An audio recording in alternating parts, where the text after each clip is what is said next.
The mailman doesn't deliver on a Sunday. If you don't like that, you don't like NBA basketball. Anthony for three. Bang! J.R. Smith! We just saw men fly. LeBron James with no regard for human life. Cleveland! This is for you! What's going on, everybody? Welcome back to another episode of Coast to Coast. It's been a hot minute. We are in the middle, basically, of all the first round playoff matchups, and we are finally getting to discuss them. It's been an interesting start across both conferences. We've already seen one sweep. We're likely to see another one out west tonight, but for the most part, there's been a lot of interesting matchups, a lot of surprise wins, a lot of injuries early in the playoffs, but Chris, what have you thought about things so far? Well, first of all, I got to apologize because we definitely would have recorded last week, but just like my Bulls, I've been on vacation. And excuse me. And just like the Cavs did last night, my charger imploded from my computer. So we're sitting here on Zoom on my iPad. So apologies for any audio difficulties. But I got to say, this past week has just been tremendous fun. It's been awesome to see what the Kings have done against the Warriors. It's been awesome to see the trenches that we've seen in New York and Cavs, what Kawhi has done, what Russ has done, and just the amount of competition that's gone on. Unfortunately, I think one thing I do got to say, it sucks. The injuries sucks. Mm-hmm. The injuries have already piled on early on in this first round. And that's honestly probably going to be the biggest determinant. But besides that, you can't ask for a better play-in and a better first round so far.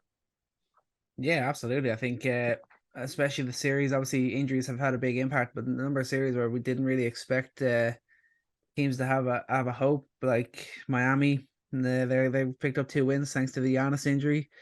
I mean, the Hawks even stealing a game off the Celtics, that one wasn't really down to injuries. That's just the Hawks were able to step up on their home floor and steal a game. I was definitely surprised at that one, and then obviously the injury over in with the Clippers Suns, that's probably the major disappointment of the playoffs so far, that we didn't get to see a full series of Kawhi versus KD, and after the first couple of games, it looked like it was going to be a really, really intense battle. But outside of that, I mean, like you said, it's tough to say it's not one of the all you could ask for really out of the first round. At least only one sweep in each conference. That's not too bad, and a lot of competitive series. Yeah. Speaking of stepping, sorry, this is gonna be the worst segue of all time. But speaking of stepping, can we address the Draymond thing real quick? Super quick. Everyone's already done it, but I haven't heard your take on it. Was Sabonis in the wrong? Was Draymond going too far? Was it both? Well, what's your take on the whole situation? I mean, Sabonis clearly grabs at his ankle. Draymond knows exactly what he's doing when he's standing down. He's got pissed off. I guess there was other things going on during the game, and he just got pissed off. It was just a battle. It just happens. You know, Draymond is always capable. Is always capable of going a step too far. And I mean, the ejection was correct. The suspension was wrong. I think that's the best way about it. That's fair. I mean, you should work for the Warriors front office. That happens, you know, the emotions of the game. Dude, he stomped on the guy. Come on. He stomped directly on his chest. He curb stomped him. Literally curb stomped him. That doesn't just happen. He didn't just push the guy. He didn't get in his face. He curb stomped him. But I don't buy the whole Sabonis, I was protecting my face thing. I don't buy the whole, he's questionable for the next game, blah, blah, blah. That's a load of crap. I don't believe that either. But where you're saying Sabonis is using the ball as a weapon, like, get out of here. I mean, it's Draymond. I think it's like, legalistically, it's obviously kind of it doesn't make sense to me that he would get suspended based on previous actions, because that's not technically like how that's supposed to be done. Mm-hmm. But at the same time, I think there is precedent. You know, he's a repeat offender, and you know that wasn't just some guy who got mad. It's like, it's Draymond Green. You know, it comes with the territory.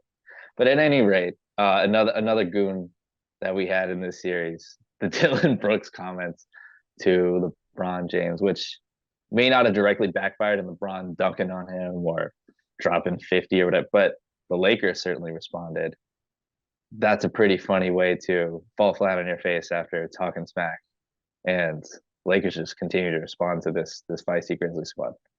Yeah, I mean it's been great to see from the Lakers. Obviously, Brooks is trying to build up this reputation. He's trying to be the neighborhood dick of the entire NBA. You know, he's trying to really be known as that. He's talking smack about anyone and everyone he can. But like LeBron, just he's been here a million times before. He knows exactly what he's doing. All LeBron's doing is he's not thinking to himself. He's not going all MJ. Oh, I took that personally. I have to go score 50.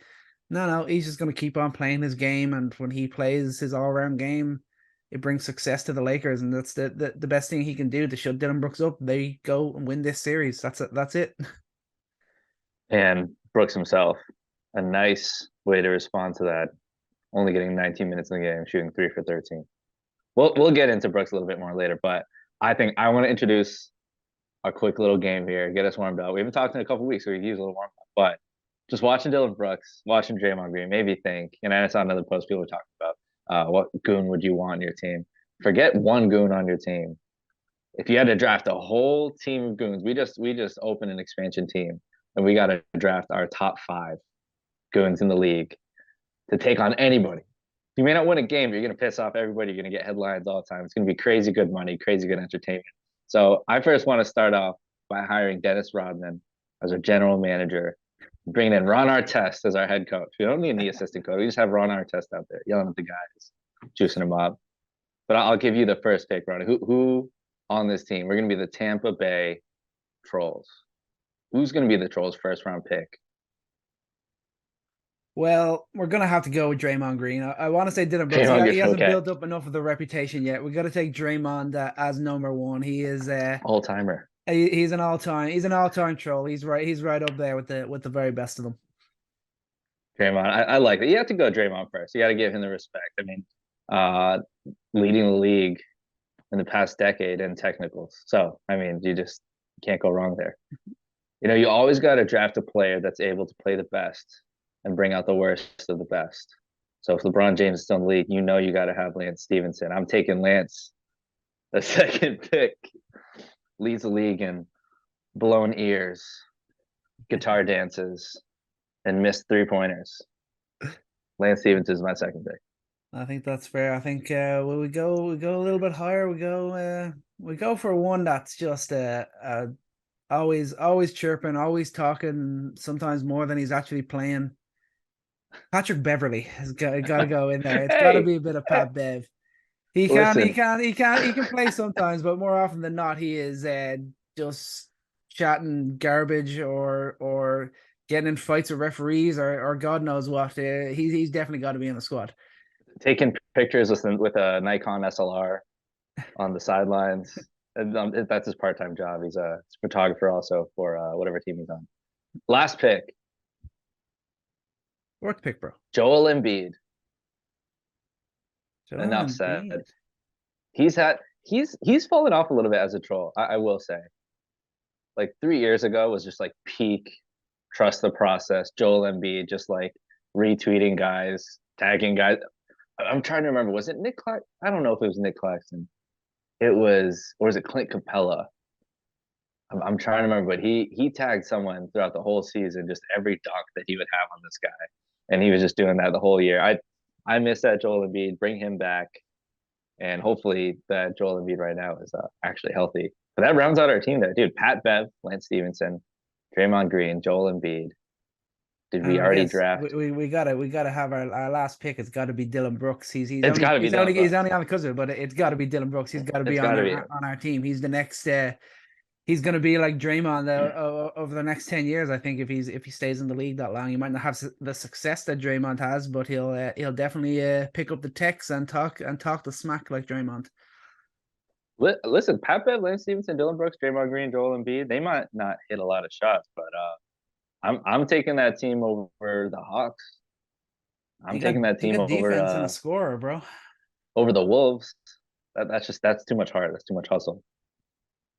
I think that there could be something there. We may have just drafted a team that is capable of winning a playoff series. I don't know. I might have to go to 2K to try that out. But back to real basketball. Where do we start here? We already just talked a whole bunch of nonsense. Let's get into some real stuff, shall we? We will do that. We'll start out west, and we'll start with the Lakers and Grizzlies. The series so far, we're 3 games in. The Lakers are up 2-1.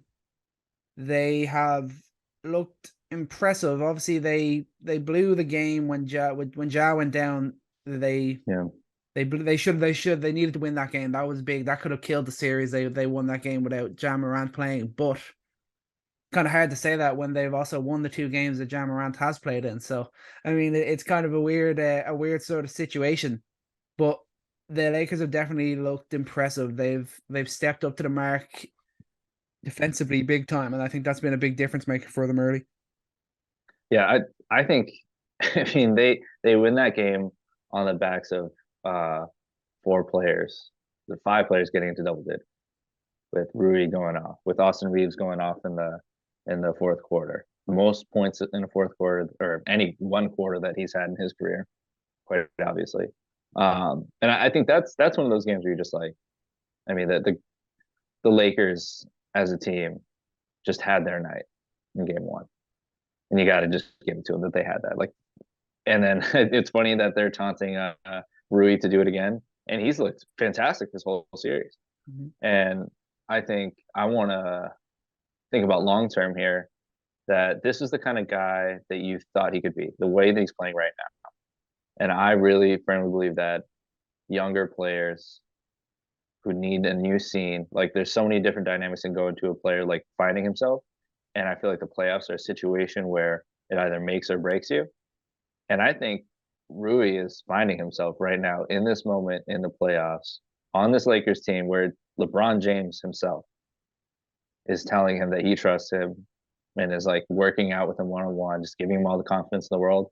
He just looks like he's ready to be a legitimate, starter on this championship level team. Like I think he's really finding a moment here, and Austin Reeves is continuing to do it. Both these guys are doing it against the Grizzlies in a high pressure situation with absolute turned up intensity against them. Like I think this really means something. The past few games that they played. This isn't just a couple games.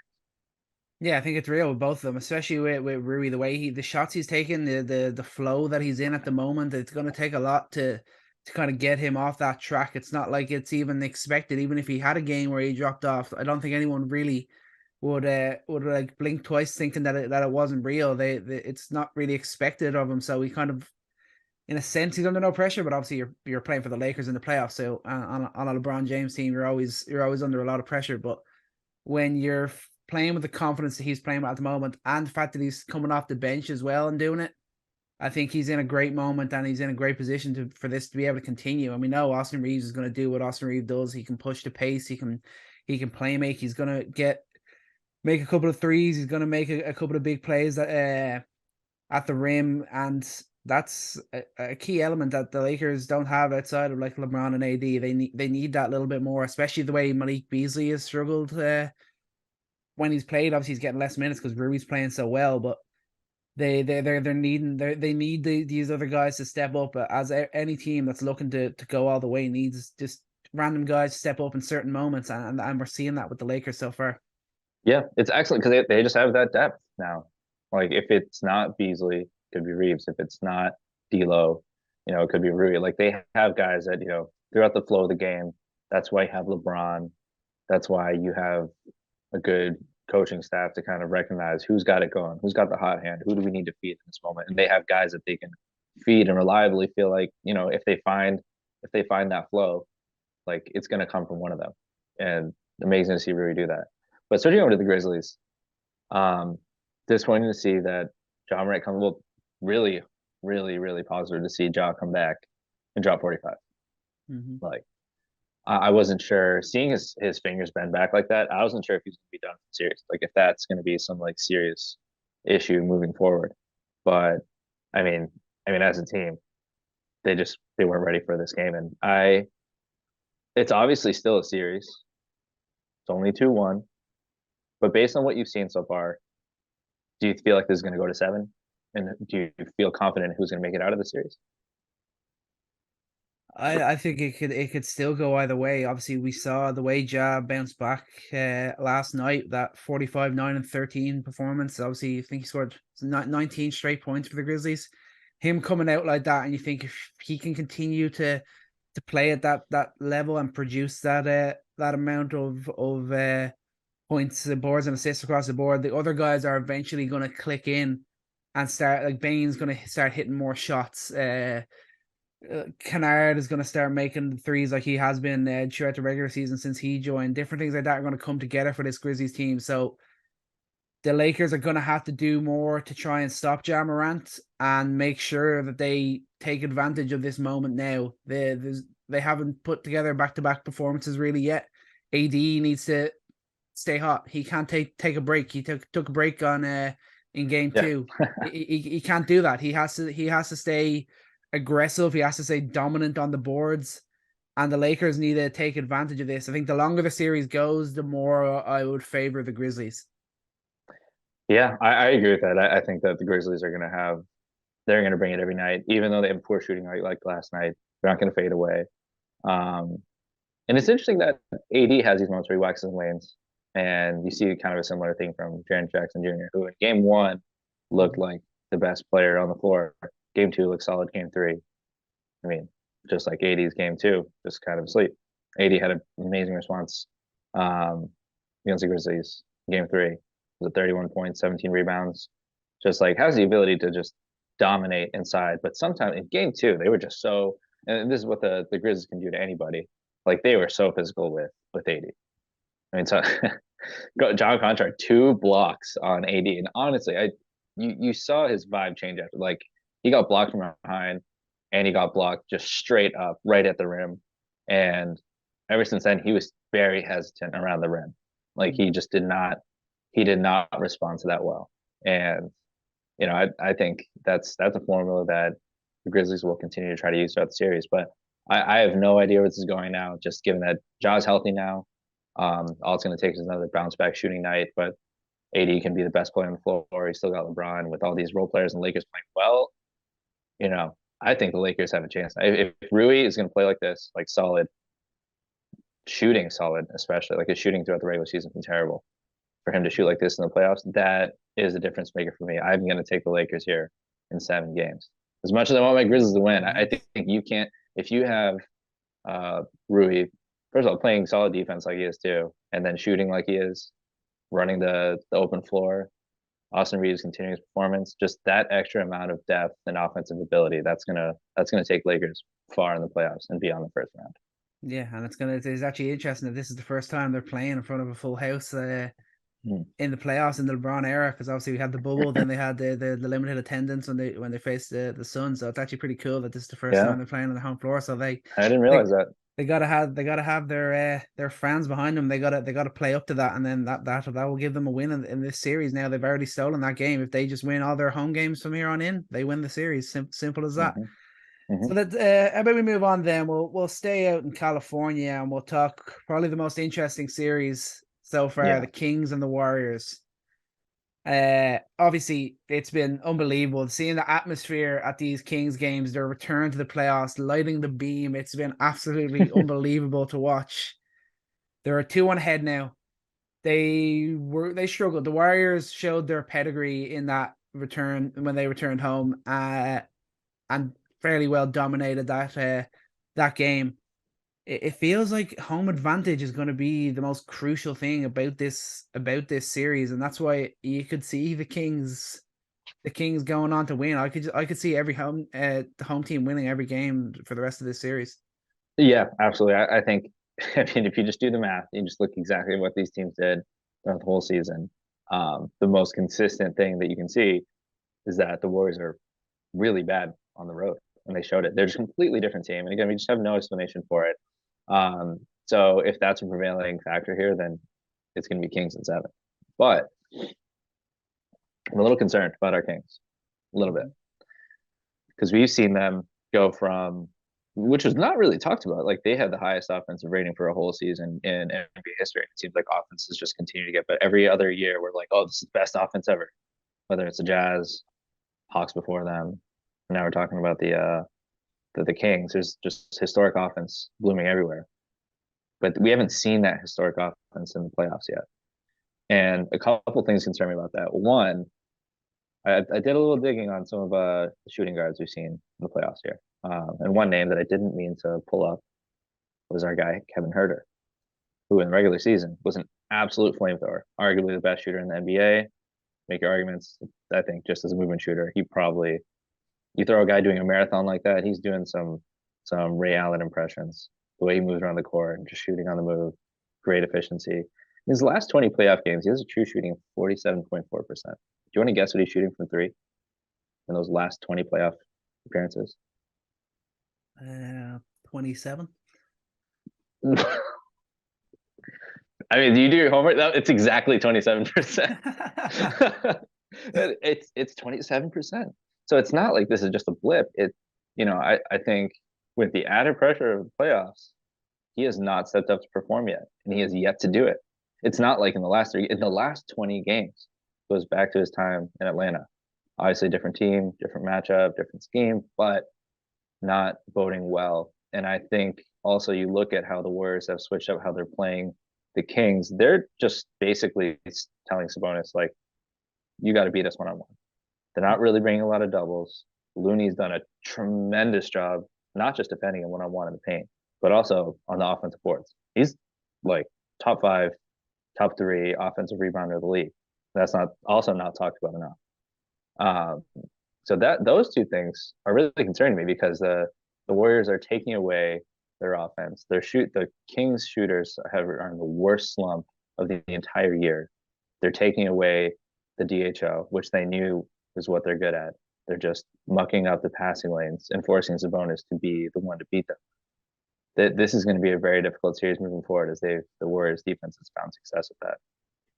Yeah, I mean that's what the great teams do. They find the biggest strength of their opponent and they do whatever they can to hurt that, to stop that, to limit that, and that's exactly what the Warriors do. And if they can continue to do it, can the Kings adapt? Can they find other ways? That's when we'll see. That's when we'll see if they're really ready.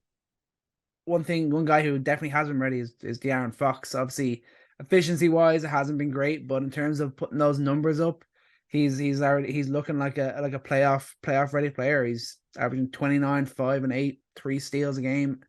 Just a question of the efficiency. He's looked ready for this moment, but if efficiency is the only issue in your first playoff series, then it's a good sign looking ahead.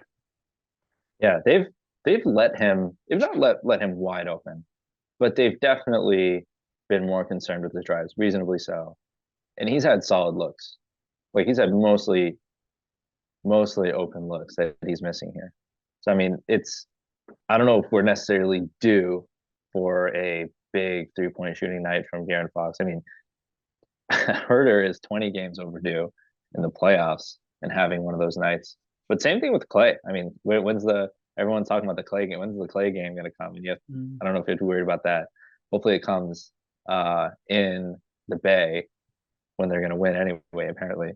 But I think one thing that's also interesting about the Warriors is they win without Draymond Green. They win without Draymond Green, and Draymond Green has been the biggest X factor for the past couple of years. Whenever he's out, offense is clunky. Whenever he's out, defense is bad. But Warriors defense was tremendous. Warriors played a great perimeter game, ran more pick and rolls, and their pick and roll efficiency is like top 5 in the league, even though they don't do it at all, basically. So I wonder if they'll do that more. And also, I mean, we don't want to ask too many offseason questions in the midst of talking about the playoffs, but does their success without Draymond, albeit in one game, and seeing the young guys contribute to, seeing a different style of play that they can have, does that kind of tell us that there's a situation in which maybe they don't extend Draymond Green?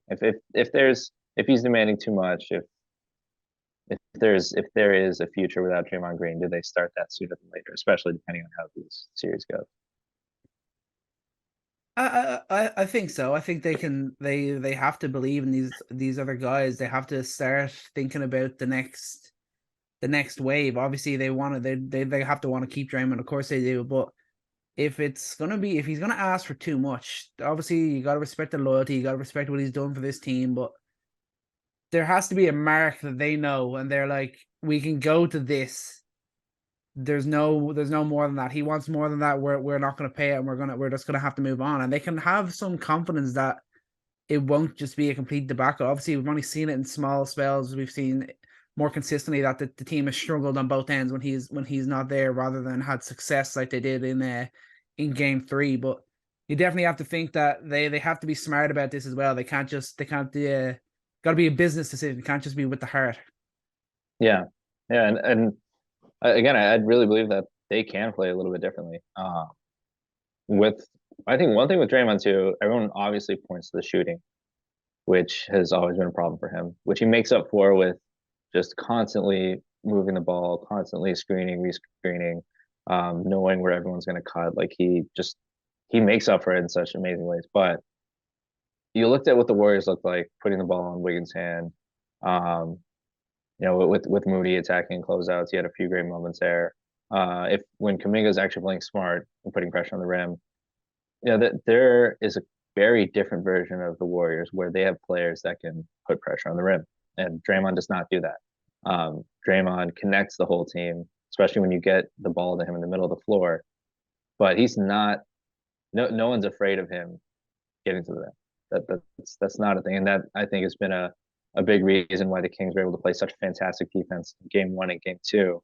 And kudos on Mike Brown. The Athletic did a great breakdown of this, looking at all the defensive looks they put on Curry, throwing a box in 1 and triangle in 2, playing man, and they're just really putting Davion Mitchell to the task there. And they really put on a show defensively. As bad as they played offensively, defensively, they really shut the Warriors down. And you take Draymond Green out of the equation, and suddenly that changes. Again, they play at home. But these are just questions that, if we're thinking of, are probably something that's been thought of in the back of the Warriors front office's minds. But this has been such a fantastic series nonetheless. And I don't know. I think I agree with you. I think it goes down to 7. And if it's just home games, the Kings win that. Yeah, it's good. The home advantage could really prove key, but at the same time, you're also to get to that game 7, it could break down as simply as like a Steph Curry versus the Aaron Fox matchup, and then you're gonna probably look and probably maybe favor the Warriors. But it's definitely been a very interesting series, and probably the most likely to go the distance, especially out west. One that's not going to go the distance, unfortunately, is the Clippers and the Suns. Suns now up 3-1. Yeah. Just really, really disappointing. They respect to the Clippers. They've put up really strong performances. They've stayed close in the game since Kawhi Leonard has gone down. But God damn it, Kawhi, can you not just stay healthy? Like, come on, they've been waiting for this all year, and 2 games into the playoffs, and he's down, and the hope is gone. If he is healthy, I think they take this to 7. Mm-hmm. And unfortunately, we're talking reality right now. He's not healthy. If Paul George is healthy too, I think they win this in 6. But all that to say, they probably run this back next season. I think they bring back Russell Westbrook. I think we have to talk 2 things here. Russell Westbrook, first of all, this is just prime Russell Westbrook experience in game 1. Just the amount of just boneheaded plays here and there, just attacking the basket when clearly Tyler wants to get into offense, just throwing up wild layups, missing layups, and then making up for it with insane offensive rebounding, defending Kevin Durant from behind, defending Devin Booker from behind.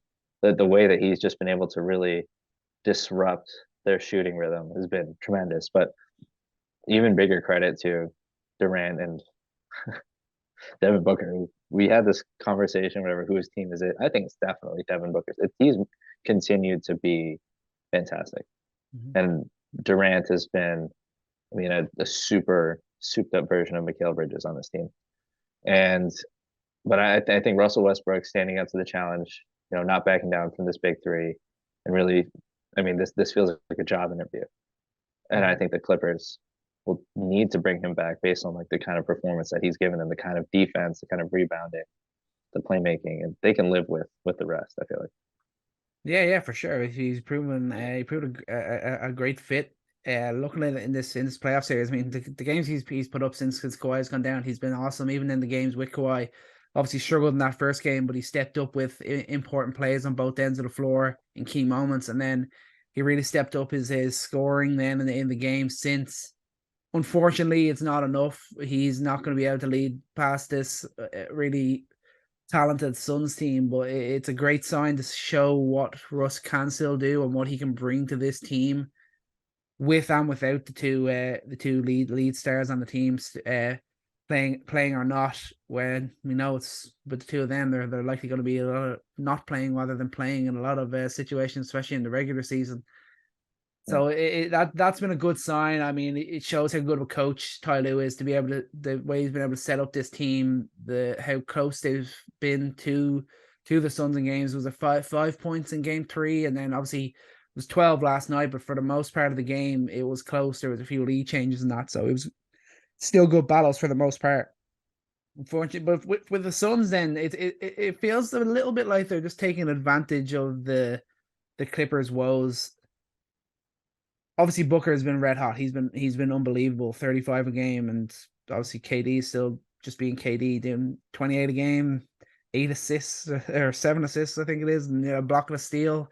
He's just having it so easy at times. But I still think that they haven't fully got going yet, and I think they're a little bit lucky that the Clippers are not healthy. They would be under a lot more pressure even if it was just Kawhi. Obviously, if it was PG and Kawhi, it'd be a whole other story. But even just Kawhi, this Suns team would be under a lot more pressure than they are, and they're gonna have to.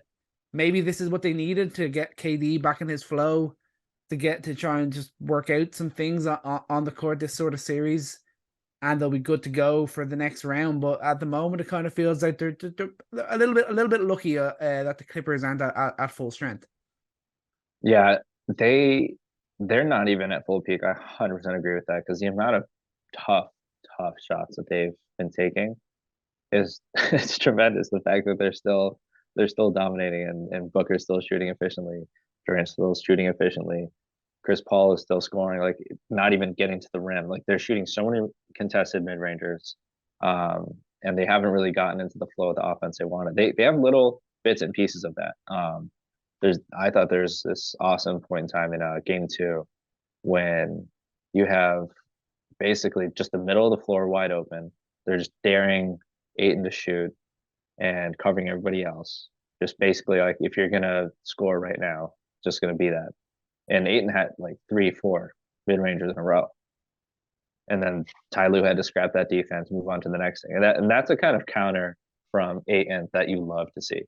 You love to see that Ayton can be a piece of that. He's not going to be passive and that he can be aggressive.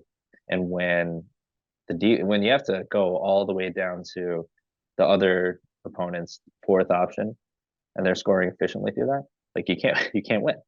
I mean, it's a playoffs. Like you can't win. Like if you decide to stop Booker, then you got to deal with Durant. All right, now you dealt with Durant. Now you're going to deal with the pick and roll with Chris Paul and Ayton.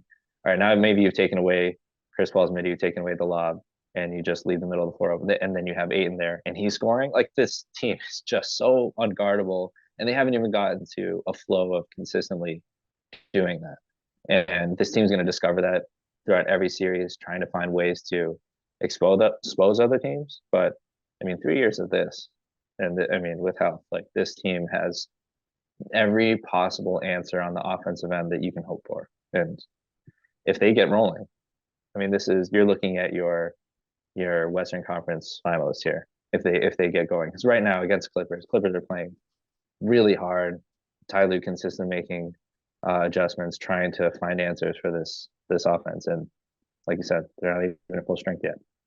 Yeah, exactly. And like obviously you just look at the Sun part of the team you most fear chasing down a lead. Like you can be up 15 or 20 points, and unless it's like the last 2 minutes of the game, yeah, you can be confident that the Suns could easily chase that back down. So there's no comfort level for opponents, and that's got to be a big plus for the Suns moving forward, and a big fear for all the other teams out west. But it's going to be interesting to see how they fare next matchups. Hopefully, going up against a full strength team. But then to finish out the West, another series that is not really living up to much, but being good for the Denver Nuggets, the number 1 seed. They're 3-0 against the T-Wolves. I think they're going to complete the sweep, but Ant said it's not over. that's true. He did say that. So I guess they have the T-Wolves might just win one game, but no, I think the sweep is going to come. Yeah. And it's been an impressive start for the Nuggets. Obviously, T-Wolves aren't any great shakes at the moment, but the Nuggets have been really impressive, and I questioned some of the role players before the playoffs started. Jamal Murray has kind of looking a little bit like Bubble Murray. He struggled obviously in Game 3, but they still won. But some of the performances that he's had early, he's looking back to his best. Yeah, I really believe in this Nuggets team. I do. And I think that if they continue to play like this and the non-Jokic, if they can take Jokic off the floor and be an average team, like they have a really good shot. And I think not just Murray too, but I think Michael Porter Jr. He's looked great. He's looked in great playoff form. You like to see that. I mean, we just talked about Kevin Huerter being a regular season hero and then disappearing in the playoffs. I think Michael Porter Jr. and Murray are the kind of players that can step up. And if we haven't seen that from MPJ yet, but he's shown it so far. It's Timberwolves team that we know are difficult out, even though that they played some disorganized basketball over the past couple of years. You know, they have the talent to really threaten teams, and the Nuggets have handled this absolutely professionally, absolutely professionally. I mean, this is a Timberwolves team that really threatened the Grizzlies very recently. Yeah. And for them to get swept in the first round is a major change from that team that they were last year, and major concern, alarm bells for what they're going to look like next year and into the future. But I think this is an unsurprising outcome for a Jokic-led team that has been one of the most consistently elite professional basketball teams in the league. Yeah, and like Jokic is just out there taking it easy. He's only averaging 20 points per game, and the team has still been so dominant. I know, obviously, the playmaking and the rebounding is also a big part of his game. But when your best player only has to average 20 to likely sweep a series, that means this team is in really good flow, really playing at a high level, and going to be only get better moving forward in the playoffs. Yeah, absolutely. That is probably the biggest thing. That's the biggest thing, is that you look at Embiid just absolutely working his tail off and not healthy. I mean, you look at how hard that Kawhi had to play, and now he's not healthy. So you worry about some of the stars in the playoffs and the early goings. Look at Jimmy Butler, look at Giannis, that just have too much on their plate, and they're not going to be healthy for the whole playoff series. And it's a long haul. I mean, there's a long way to go before you get to a championship. And Jokic not having to do too much right now, and if they get a sweep in the midst of that, that's massive. That's massive. And the Nuggets already had a really tough road for being the best team in the West, and they need all the rest they can get. So that's probably going to be a big factor in whether or not they're the team to beat in the Western Conference Finals. Yeah, absolutely. It's definitely going to be interesting to watch moving forward. And you mentioned Embiid, so we'll switch over to the Eastern Conference now. We'll start off with 76ers. They've swept the Nets. Were they like similar to Jokic? Embiid did not have to be the dominant scorer to get these wins, but unfortunately, he is now injured again. Knee sprain. Likely the series against what I expect to be the Celtics is probably due to start next weekend, I think. So likely he's going to be out for game 1. Maybe they'll bring him back, but he won't be at 100%. So I think maybe they rest him game 1 and hope that he's back at a level that he's been playing at all season. But yet again, just to talk on Embiid, this is the fear that I mentioned. I think it was early in the season. Maybe the 76ers won't ever get that chance because Embiid just cannot stay healthy through a regular season and a playoff run. It's really getting worrying that this is happening again. What do you think about how the Nets played the 76ers in terms of how do you feel like Embiid was a little bit, he was limited by the way that they were harassing him in the post, doubling him, and we expected this. Do you think that was a good outcome, the limited shots he took and the amount that he was passing, or is that more of a formula that other teams can exploit? I think there was a lot of moments where he actually looked good playing that way, and I think he's going to have to be able to do that more going up against better defensive teams like the Celtics, who are likely going to be their next opponent. He's got to be capable of making those passes. He's got to be able to get his head up, and when you have guys on the team, the 76 are the best 3-point shooting team there is. So when he can make those plays, when he gets doubled, when he gets crowded out, that's a difference maker for Philly, and that's going to help them to win games and to really challenge the better teams in the East. I'm a little concerned about it because while it held up against the Nets, and I do think that, I mean, he's really taken such a big step in his playmaking, especially through the doubles, 100%.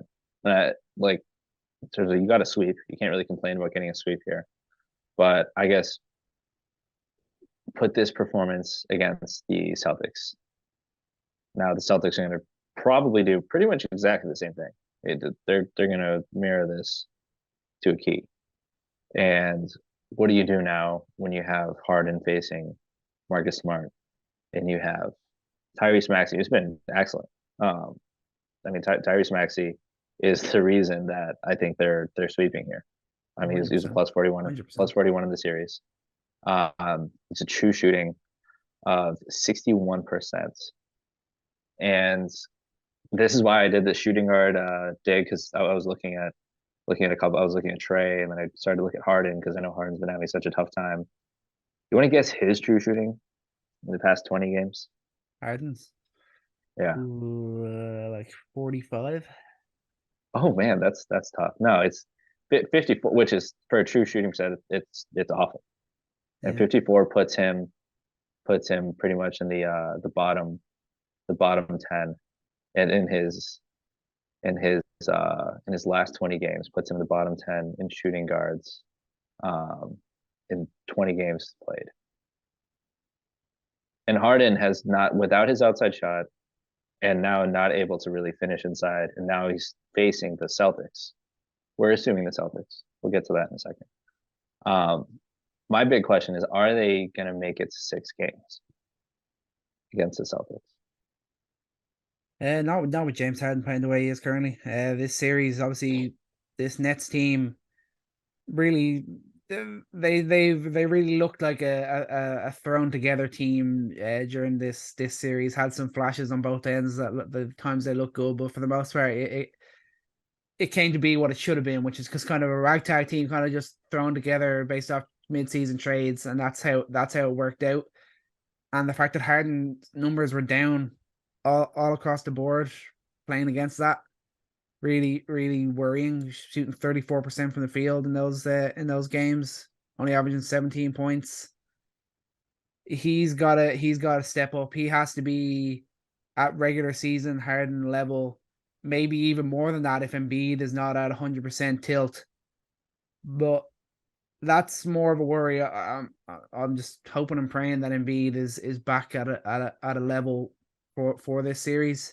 But I'm much more concerned with James Harden's performances. He's gotta step up in a way like we've seen Russ being able to do, obviously in losing situations. But when he's not the lead guy, he's gotta be playing better than this. So Harden, it's been disappointing. Yeah, I think it's over. I've seen enough at this point, and doing that search, like just looking at how he's performed over the past week, it's gonna take continued performances like this from Maxey. Yeah. Maxey needs to be the one to step up, and I'm okay with that. Like if this is Maxey's moment, we just talked about how Rui's having his moment, stepping into a starter quality role. This is Maxey's moment. If you if you're going to be different, if you're not just going to be a starter and a promising young player, if you're going to become a star, like this is going to have to be the moment because Harden's not going to do it. And Embiid's going to need so much help. Tobias Harris, like, are you going to expect him to have some big, like Maxi's going to need to have massive games against the Celtics because you know that Embiid's not going to bully his way through Rob Williams and Al Horford for 7 games. That's just impossible, especially he's not even full health. Like Maxi needs to have some big games. Embiid's going to have to shoot better from beyond the arc, and they're going to need to find, it's going to have to be the best games of Maxi's career, essentially. Is what it's going to come down to for a team to go down to 6 games. Yeah. I think you're absolutely right. I think Maxi's definitely capable. Hopefully, Embiid is capable of playing up to that level. But yeah, the worry is definitely there for me now with the 76ers. Haven't seen despite the sweep. The sweep is not really filling me with encouragement compared to what we've seen with like the Nuggets doing to the T-Wolves out west. But we mentioned the Celtics a few times, so let's talk their series with the Hawks. 2-1. The Hawks actually managed to steal a game. It's really surprising. But the way I'm looking at it, I'm thinking if the Celtics are the team that I think that they are, they will end this in 5 games, and they've got their little slap in the face, their little wake up call. They'll go and dominate the next 2 games and do this in 5. Yeah. I mean, I originally was just going to essentially just be talking about, Trae and how bad he's been. Not in a hating way, just like in terms of like what has really gone on. But yeah, I mean, good response. I mean, anytime you're going to get 30 out of Trae Young, and anytime they're going to, out rebound the Celtics like they did, and this is really a tremendous skill that they've shown over the end of the season here, is that they can out rebound anybody. They just out rebounded the Celtics 48-29 in this last game. But the Celtics should win this in 5, and the conversation really should refocus back to, what is Trae's future here? That's what I wanted to talk about, because he's another guy that you look back, and Trae's made the top 5 and worst field goal percentage of any All-Star in the league since 2000, and he did that a couple years ago. And this is specifically for the playoffs, I should clarify. After this season, after this playoff run, unless he just has this crazy run of shooting, he's going to make that list again. He's going to make a list of top 5 worst field goal percentage of any All-Star in the league since 2000 in the playoffs. And no one on that list has ever done that twice. Wow. And to put that into context, he is doing this to himself. Like he's taking insanely hard shots. He's, his floater comes and goes, and he's not doing a whole lot shooting off ball. And I think he just needs to tone it down a bit. And the question for me is whether or not Quinn Snyder can get that out of him. But we've already seen Quinn Snyder bench him once early in the first quarter, last game. And I mean, if that's a sign of anything, it's that Quinn Snyder doesn't care. I mean, he wants to develop Trae Young for sure. But if it comes down to team success, this isn't Trae's way or the highway. This is Trae needs to adapt. And Trae needs to do this for himself too, not just the team. Like, he is not the player that he thinks he is. Yeah, straight up. 100%. It's mentality is a big part of this. He's like trying too hard to be Steph Curry, but at the same time he's not being Steph Curry at all, because Steph Curry gives the ball to other players. He plays off ball. He does all the right things because of this thing here. That's what Trae has to develop. He's got to develop a better understanding of the game. He's got to accept that the best thing for the team is not for him to just shoot all the time, taking long step back threes when it's the beginning of the shot clock is useless. It's not winning basketball. It's not going to lead him to having a great career. Yeah, he might have high level points per game, but he's not going to have any real success if he doesn't accept that he can't just shoot from everywhere, do everything himself. He's got to play for the team. He's got to give up the ball sometimes. He's got to be willing to play off ball. He could become a much better 3-point shooter if he shot a bit more off ball, I think, and less time to think, easier looks. He'd become a much better player, and the Hawks as a whole, or whatever team he may be on, would have more success because he's got the talent. He just doesn't have the decision making, the mentality to really be successful as of yet. Still a young guy, but it's been a few years now, and it doesn't really feel like he's learning. Yeah. And man, look at the death of heliocentric basketball over the past 5 years. We looked at James Harden just like high screen and rolls in Houston. Thought we'd see that again in Brooklyn. Where did that go? Nowhere. And we look at Luka Doncic. He's not in the playoffs right now. Then we look at Trae Young. That has not worked out either. You can't point to a single heliocentric offense here. Not, you can't even look at Giannis doesn't even play that way. Like that, it's been pretty clear that has proved itself out of the NBA in terms of successful long-term success. You know, these just forcing the ball through one guy, a lot of step back threes, like this ISO heavy style of play has not worked with some of the stars that teams across the league have tried it with. And the fact that Trae Young's like his playoff lore, like all the hype that's come around him has come from these ridiculous long range threes. It's come from all these gutsy performances like that. I don't think that's done him well. I mean, that's what his image is based off right now. But I think he needs to recreate himself. And to recreate yourself is difficult on the same team. Mm-hmm. And again, more off-season sneak peeks before it's even the off-season for some of these teams. But for a team that just signed Quinn Snyder, like we've talked about before, to a long-term deal, a team that needs to rediscover themselves, Trae Young's not doing himself any favors by continuing to be the same in a playoff series for that they desperately wanted to at least compete in. And hey, they won one game. Maybe things change. But I think the first couple games are a little more telling and more exemplary of what he's done in the past in the playoffs and in the regular season. And we'll see if that changes. Yeah, absolutely. I mean, obviously the Young Murray combo came up in game 3. They combined for 57, 12, and 14.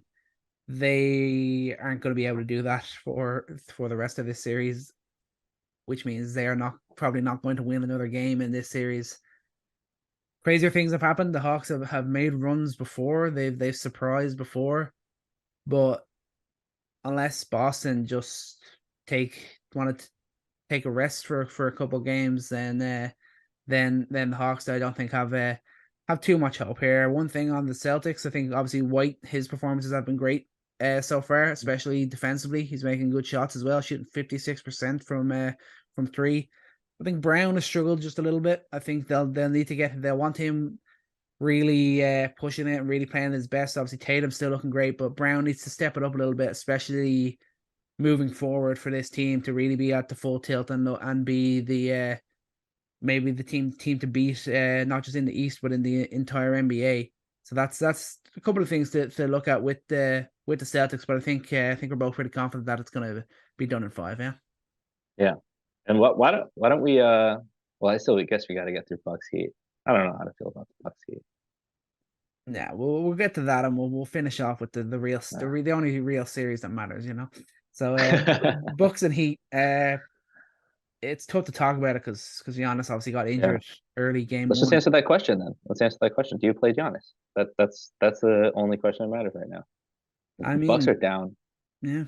Do you do it? Yeah. Unless it's like something that if you play, he could be done. Unless it's that sort of level of seriousness, I think you got to play him. He's capable of playing through whatever pain he's feeling. I think you got to go.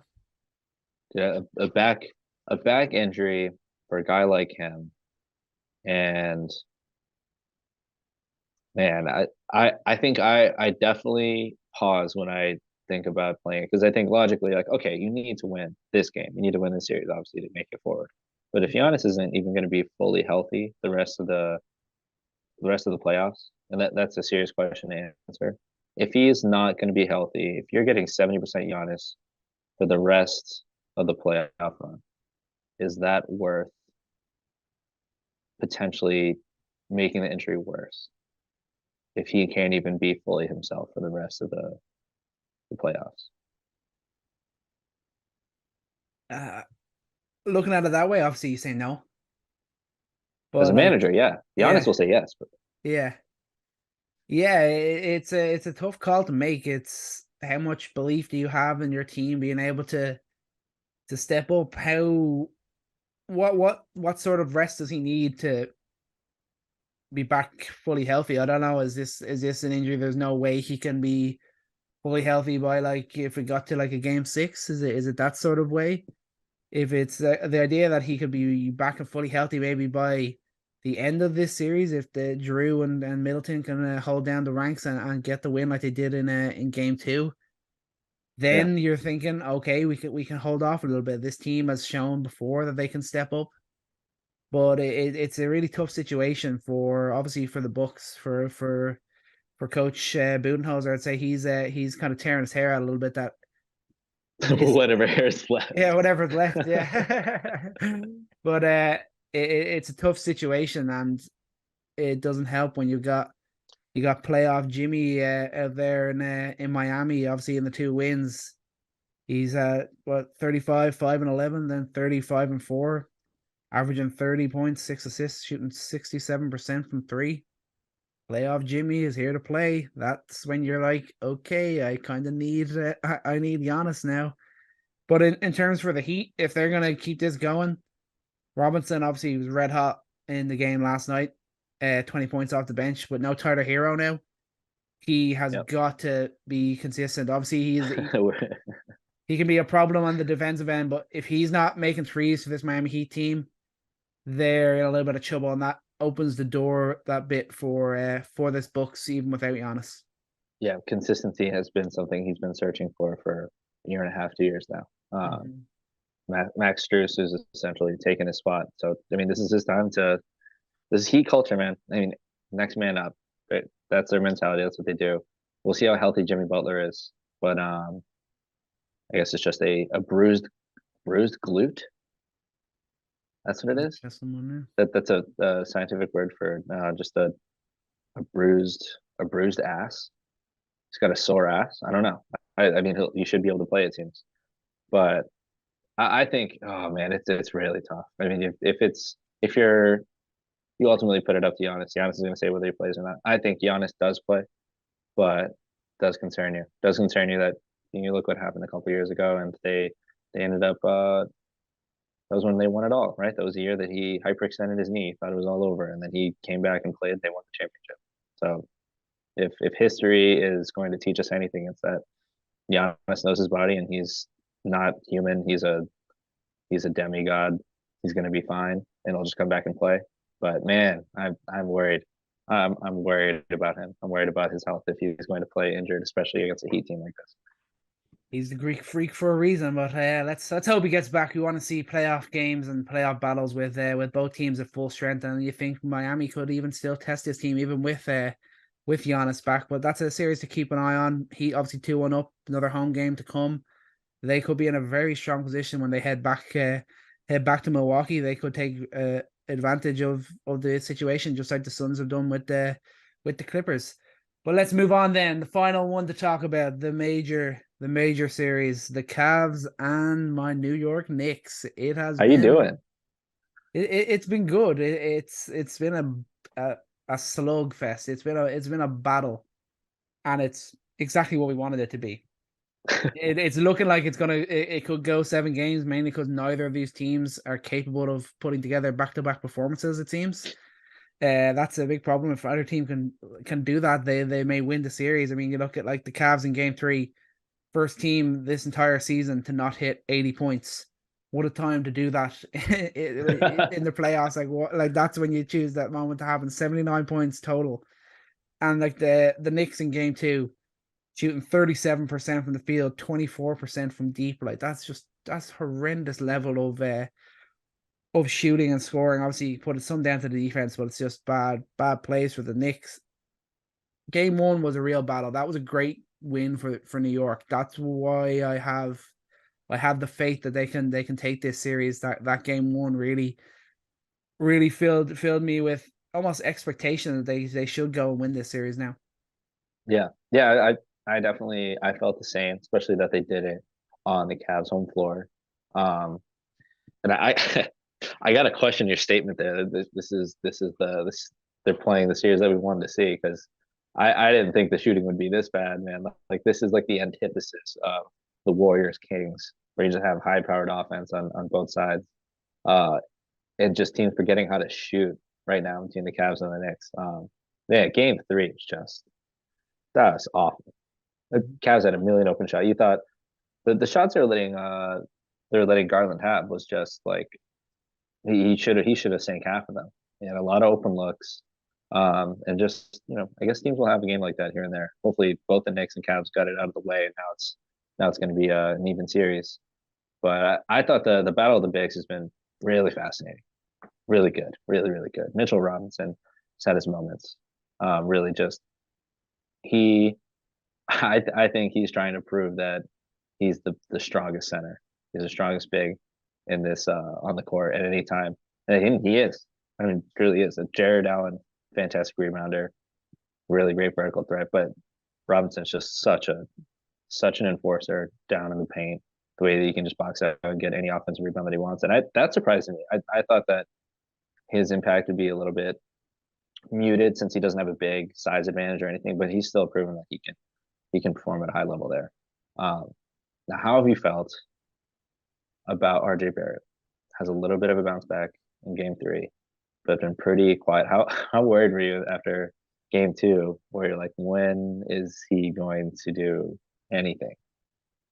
I mean, yeah, you get that feeling a lot with RJ, unfortunately, especially this season. And you hope he got into a good flow in that game too. Obviously, it helped that the Cavs were so bad. That was a benefit of him. But yeah, some of the plays he makes, some of the shots that he hit, you hope that he can build on that. It's so tough watching it. You think at certain moments you're like, what are you doing? Like, have you forgotten how to play here? Have you forgotten what you're supposed to do here? Do you want to have this moment at your feet? It I don't know. It's tough. It's tough with RJ. I still believe the talent is there. It's somewhere deep within him. It's can he find that? Is he ever going to find that? I'm more likely to say no than yes at this moment. Yeah, yeah. It's someone's told me this. Another Knicks friend of mine. That he got a lot bigger in the off season, and I didn't really think about that too much until he mentioned it to me, and that kind of makes sense to me. Like he's definitely bulked up a bit, and there are times where he's racing someone down the court, and like I I always have this vision of RJ as RJ from Duke, and like the slim, the straight line speed RJ. And I think I've slowly realized that he's lost that a bit. Like he's not out galloping someone. He's not using those strides and getting past somebody. Like he has to power through somebody, and he doesn't always have the forward to do that. But I mean, this isn't a RJ film sesh podcast here right now, but it's been you haven't seen a big advantage from him, except for when he's got a shot going, and that's encouraging to see. The way that he was shooting game three, the only guy who was really willing to take a shot because he was wide open. Cavs leaving him wide open. I think he'll continue to get looks like that, and if he's gonna knock down a decent number of those, and that's gonna be a huge advantage for the Knicks. Not getting a great shooting show out from anybody really. Um, Somebody's got to hit from three, and if he's gonna be the one, he's gonna be the one. Randall's not gonna get any open looks. Randall's really they're defending him as hard as they possibly can. Brunson, I still don't understand him. I like the things that Brunson does at his size, and the fact that the fact that he's still hitting these shots in the low post with Jared Allen right there, with Mobley right there. You see a lot of guys get rattled. I think Trae Young gets rattled pretty easily at times. I mean, you even see, I mean, Steph Curry, like a guy like Steph Curry, very similar to Brunson in my mind. The way that they are smaller, but they're able to just finish through contact, finish in the paint, and they don't care that there's a big right there ready to block them. Like that's a skill in and of itself. Like he's really fearless. He might be like one of the most fearless guys in the league. The way he's just able to finish over anybody. Yeah, yeah. No, Brunson's been awesome. He's continued to to improve as the season's gone on, and now into the playoffs, he's still doing it to that level, and that's when you look at it and you're thinking he can be the difference maker for this Knicks team. It's Yeah. likely not going to be Randall, it's not going to be Barrett, it's going to come down to Jalen Brunson's performance, and it could. We're going to have to get another game soon where both teams actually decide to show up and both teams actually have good performances, like in game one, and it could come down to a battle between Mitchell and Brunson, and you think it's more likely that the Knicks could disrupt Mitchell's 3-point game enough to give them the edge with Brunson. I think he'd be more confident in his ability to get in the paint, to his float game, to deliver more than possibly Mitchell can, as good as Mitchell has looked.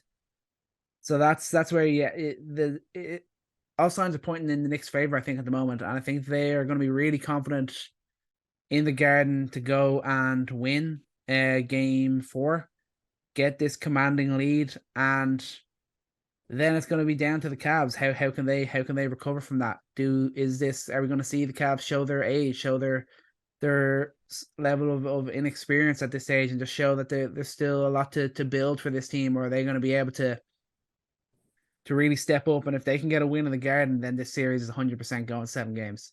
Yeah, for sure. I got to say that the matchup has been great because the Cavs best 2 and the Knicks best 2 haven't gelled in the same way. Like, you haven't seen a massive performance from both Randall and Brunson. You haven't seen a massive performance from both Mitchell and Garland, but both those duos are capable of it. And you're just waiting for that head to drop. I mean, Garland hits those shots. I think. I mean, Cavs are winning game 3. Their offense worked. That's the thing. Their offense is working. They're getting the shots that they want. Karis LeVert, I got to shout out a couple people. Karis LeVert has looked fantastic in the postseason thus far. The exact kind of guy they needed. And the fact is they're benching Okoro. Okoro's not going to get minutes the way that Karis is playing. And also Mobley, I think just very little things here. Yeah, I love watching young players in the playoffs here. He is starting to get acclimated, and you can sense it. You can sense in game 1 is a little bit hesitant, but the patience he's showing in the paint, the poise he's showing in the paint, he's showing that he could be the most dominant scorer on the floor at any point in time when he gets down low. And that's just the very beginning. He's scratching the very, very, very, very, very surface of that. And we'll see if that continues to progress through the series, because I think he's a weapon that they haven't used a whole lot in these matchups. And I think that could continue to grow. Yeah, I think that's an avenue they should be looking to explore more. He's definitely shown it enough that it's worth going to. If it doesn't work, it doesn't work. They can change it then. But I think they certainly have to look to it more. It can't just be Mitchell. It can't just be Garland. They have to find other avenues. They have to find other ways to be successful. Similar to like what you were saying with the Suns, and they take away Booker, they take away KD, then there's CP3 and Ayton, then Ayton can still deliver. Mobley's got to be able to be like that guy for the Cavs as well. Definitely, though, it's the series that we wanted. This was always going to be a battle that's going to always had kind of the story over it about why Mitchell didn't go to New York. Can the Knicks step up now in the playoffs? Have they found that little bit of a difference maker in Jalen Brunson? And it's all showed up so far, and I'm confident in my Knicks, though. I think the Knicks are going to take the 3-1 lead. They're going to take the home stand, and they are going to go and win this in 6 games, I think. Yeah, I feel good about it. I feel good about both teams, honestly. What I think we need a statement game. I don't think either team has had really a statement game. Game 1, it's tough to say it was a statement game just because, I think it was pretty even, but I think the Knicks showed their upper hand. But no team has really come out and shown full advantage of some sort of scheme. And I think a lot of it's had to do with the lack of putting together 2 games in a row of just any good shooting. But hopefully a little bit smoother offense as we move forward. But it's been a great matchup. I mean, this has been an absolute just bar fight. Like, both teams are so evenly matched. I think both teams have a lot of ways to counter each other. But I don't think either of them have hit their peak yet, and this series is just going to keep getting better. I can't wait. Yeah, it's awesome. It's great that we have this series. It's great that the Knicks can actually be a part of one of these series, and I'm looking forward to it. Looking forward to it continuing. But I think that's going to do it for today's episode. It's a wrap on all the playoff series. Some battles will continue. We may be back next week, and we're still talking about a few of these matchups still going on. A few will end in the next game, but it's only going to get better from here, and we're going to be here to discuss every moment. So thank you all so much for listening. Chris, thank you for joining me. And remember, take every shot and love every moment. Peace.